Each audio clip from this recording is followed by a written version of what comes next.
आज सकाळी सकाळी या मित्राचा फोन आला भाऊ आणि मला काय म्हणलं माहिती का, वाड्याला ये, आपण नाही का मस्तपैकी स्विमिंग पूल बनवून टाकू वाड्याला. मग माझा भाऊ आदर्श आणि मी चाललो होतो बरं का वाड्यामध्ये, आणि वाड्यामध्ये जायच्या आधी तुम्ही पटकन आपल्याला लाईक आणि फॉलो करून टाकावर. मग आलो वाड्याकडं आणि वाड्यातूनच आपली नाही का स्कूटर काढली एकदम भन्नाट मध्ये नाही का. मग भाऊ मजा येते सगळं करायला, आणि वाड्याला पाणी तरी किती दिवस आहे, आजचे दिवस आहे, त्याच्यामुळे फुल एन्जॉय करून घ्यायचं आपलं. मग आलो बरं का आपल्या वाड्याकडं मस्तपैकी.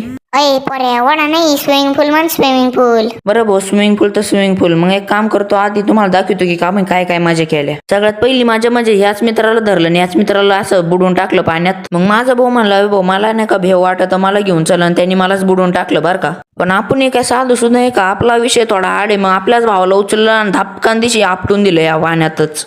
बरं भरपूर झाली होती मजा, आणि मम्मी म्हणली होती की आता आपल्याला लग्नाला जायचंय. मग चला पण मम्मी सोबत लग्नाला चाललो. मग आलो होतो बरं का आपण आता लग्नामध्ये, आणि आल्या इथं डान्स पाहून ना दिल खुश झालं एकदम मस्त पैकी. बरं मी काय म्हणतो, आता तुम्ही पटकन फॉलो घ्या करून आपल्याला.